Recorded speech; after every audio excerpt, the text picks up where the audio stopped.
হরে কৃষ্ণ। সব তিথির মধ্যে শ্রেষ্ঠ তিথি হলো একাদশী তিথি। আজ 23শে মে 2025 শুক্রবার। আজকের দিনেই উদযাপিত হতে চলেছে জ্যৈষ্ঠ মাসের কৃষ্ণপক্ষের একাদশী অর্থাৎ অপরা একাদশী ব্রত। আজকের এই ভিডিওতে এই অপরা একাদশী ব্রতের মাহাত্ম্য অর্থাৎ ব্রত কথা বর্ণনা করা হবে। যারা একাদশী ব্রত পালন করছেন তারা অবশ্যই এই ব্রতকথা শ্রবণ করুন, কারণ ব্রতকথা পাঠ বা শ্রবণ ছাড়া যে কোনো ব্রতই অসম্পূর্ণ রয়ে যায়। আর যারা এই ব্রত পালন করছেন না তারাও মনোযোগ সহকারে শুধুমাত্র শ্রবণ করুন, কারণ এই ব্রতকথা শুধুমাত্র শ্রবণেও সহস্র গোদানের ফল লাভ হয়। শুরু হচ্ছে অপরা একাদশী ব্রতকথা। মহারাজ যুধিষ্ঠির শ্রীকৃষ্ণকে বললেন, হে কৃষ্ণ, জ্যৈষ্ঠ মাসের কৃষ্ণপক্ষিয়া একাদশীর নাম কি এবং তার মাহাত্ম্যই বা কী আমি শুনতে ইচ্ছা করি। আপনি অনুগ্রহ করে তা বর্ণনা করুন। শ্রীকৃষ্ণ বললেন, হে মহারাজ, মানুষের মঙ্গলের জন্য আপনি খুব ভালো প্রশ্ন করেছেন।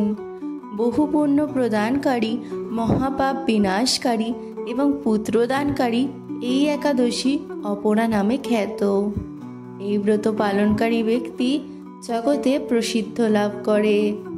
ব্রহ্মহত্যা, গোহত্যা, ভ্রূণহত্যা, পরনিন্দা, পরস্ত্রীগমন, মিথ্যা ভাষণ প্রভৃতি গুরুতর পাপ এই ব্রত পালনে নষ্ট হয়ে যায়। যারা মিথ্যা সাক্ষ্য দান করে, ওজন বিষয়ে ছলনা করে, শাস্ত্রের মিথ্যা ব্যাখ্যা প্রদান করে, জ্যোতিষীদের মিথ্যা গণনা ও মিথ্যা চিকিৎসায় রত থাকে, তারা সকলেই নরক যন্ত্রণা ভোগ করে। এই সমস্ত ব্যক্তিরাও যদি এই ব্রত পালন করে তবে তারা সমস্ত পাপ থেকে মুক্ত হয়। ক্ষত্রিয় যদি স্বধর্ম ত্যাগ করে যুদ্ধক্ষেত্র থেকে পালিয়ে যায় তবে সে ঘোরতর নরকগামী হয়, কিন্তু সেও যদি এই ব্রত পালন করে তাহলে মুক্ত হয়ে স্বর্গগতি লাভ করে।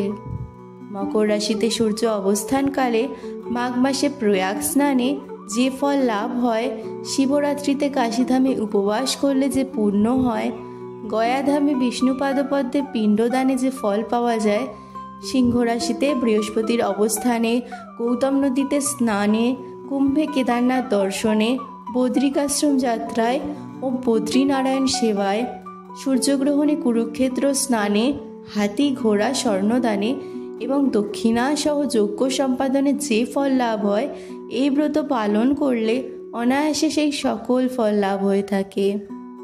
এই অপরা ব্রত পাপরূপ বৃক্ষের কুঠার স্বরূপ, পাপরূপ কাষ্ঠের দাবাগ্নির মতো, পাপরূপ অন্ধকারের সূর্য সদৃশ এবং পাপহস্তির সিংহস্বরূপ। এই ব্রত পালন না করে যে ব্যক্তি জীবন ধারণ করে জলে বুদবুদের মতো, তাদের জন্ম মৃত্যু কেবল সার হয়।